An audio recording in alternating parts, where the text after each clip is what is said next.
Hi there, I'm Joey. I'm Jacob. And we are watching Star Trek for the first time. Last time on Star Trek, we had the Romulans again, finally, which was really cool to see. It was interesting to see more of their culture. Yeah, and great to focus in on Spock a bit more. I mean, the show focuses on Spock so much, but I don't know, just moments like that I think are really important for the show. So, indeed. Yeah. Today we're watching an episode called The Paradise Syndrome, which just sounds like this side of paradise again. I was gonna say, I feel like I've seen this episode already. Yeah, but whatever. I mean, I have no clue what it could be about. But season 3, I don't know what the fuck's coming. Could be terrible, could be great. It could be literally anything. Yeah, so... sky's actually the limit. Yeah, so I guess we'll find out. We're gonna get into post-episode thoughts in a second. Be sure to join us then. We're about to watch The Paradise Syndrome. Just as we go to record, somebody starts doing their fucking lawn outside. So if you hear that, we apologize. I will do my best to edit it out. We'll see how that goes. Out of our hands. Out of our hands. So that was the Paradise Syndrome. I think it's almost good. Almost good, yeah, exactly. It's so almost good, I'm mad that it's bad. Yeah, because it's on the cusp of telling this really interesting story in a really good way. Unfortunately, a lot of it is steeped in this vaguely racist portrayal of Native Americans, or as McCoy lovingly says at the start of the episode, American Indians, which we've said quite a few times on this show, and I hate that I have to say we've said that quite a few times on this show.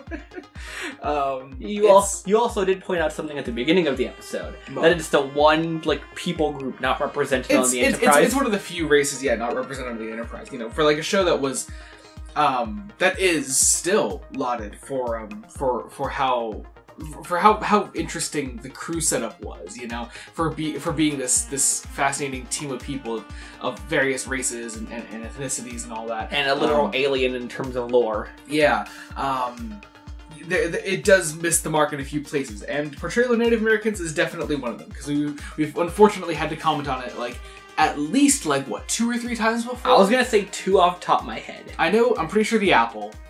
Yeah. I know there was at least one other, and I can't remember what it was. But yeah, it's happened a couple of times, and it's a real shame because it's happened a couple of times.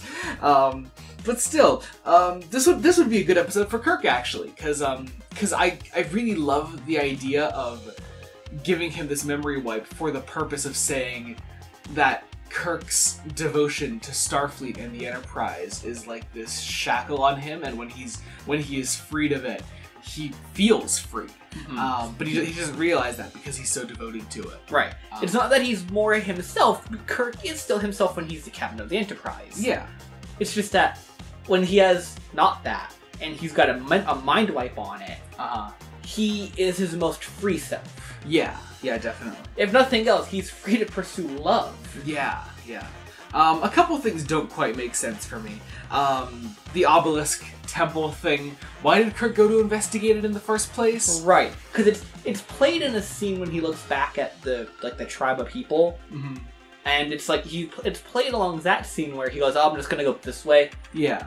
When he could have talked to Scotty with them.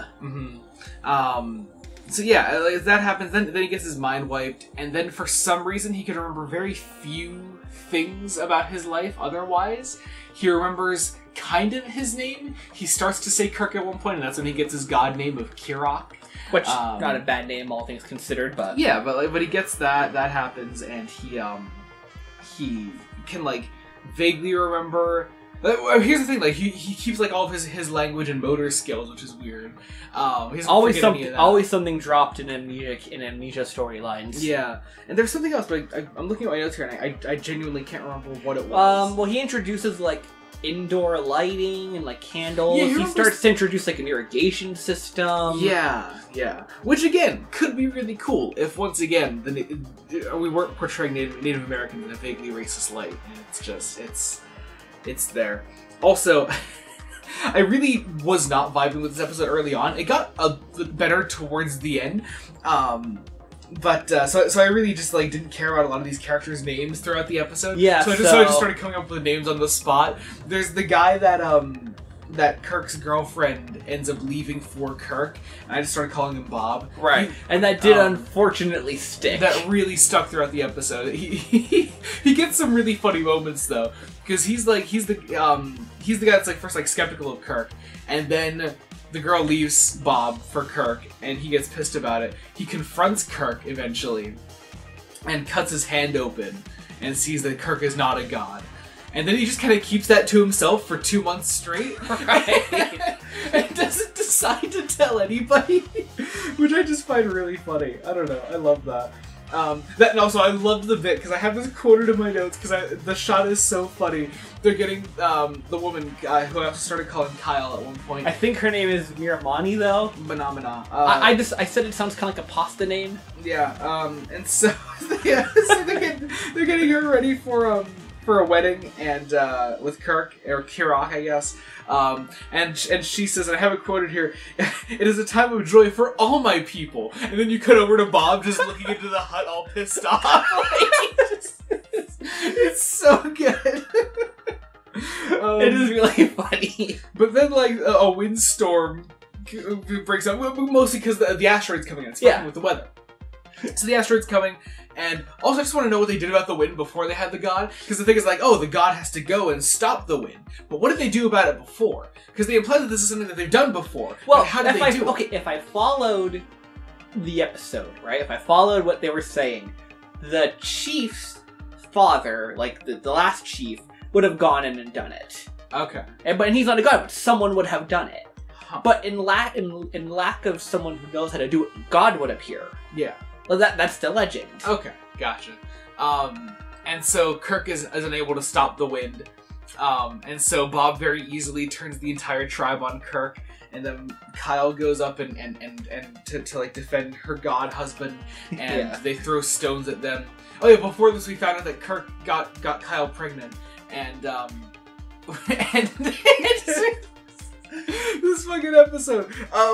And so I guess because they threw, well, obviously because they threw fucking stones at them. Yeah. She suffered internal damage and she fucking dies at the end. Which, I don't know. I kind of liked the idea of a little Kirk running around somewhere. I did. I also said, though, it is the cleanest, we all know what I mean, way to cut off that loose end. Yeah. On the rest of the episode, though, whenever Leonard Nimoy and William Shatner get split up, Leonard Nimoy takes all of the dignity of an episode with him. He just carries that all on his back whenever he goes off to do something on his own, and we give Spock everything good about an episode. Right. But no, it's great. This whole time, this is where we do most of the time jumping. We find out about that he's like investigating this asteroid, trying to find ways to like divert it from the planet. That's their whole mission, to find and whatnot. Yeah, but no interference. But Spock is like trying to investigate the patterns on the obelisk, and he finds that it's like musical notes and all that, and that it was what Kirk said to Scotty that opened the obelisk at first. So we do that again. In a really funny moment that I only thought was funny, like later on in the towards the end. Yeah. When they say it again to open the obelisk, I was like, what was Scotty thinking when Kirk just like randomly called him like Kirk to Enterprise, and he's like, yes, sir. And then just nothing. Right. He's not like, oh, it's sound, it's fuel. Good job. And it's just done. But yeah, that was that. That was the Paradise Syndrome. And again, oh my god, I forgot to mention it, Shirtless Shatner count! Oh, we had to forget! Only good we thing! Almost forgot! Oh my god, we almost forgot the Shirtless Shatner count! The first one of season 3. It's here. Wow. I forgot the Shirtless Shatner count! That's what this episode did to me. It made us forget the only good thing.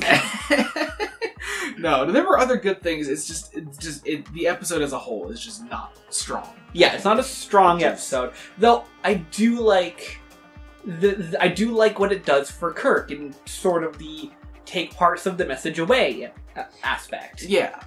It shows Kirk happy, and we can't have that. Mm-hmm. He needs to be miserable. Yeah. But that was the Paradise Syndrome. It has some moments. Yeah, it's got moments. But yeah, I guess that about does it. Thank you all so much for watching. Be sure to join us next week when we continue Star Trek: The Original Series. Until then, this has been Joey Morgan. I'm Jacob. Goodbye.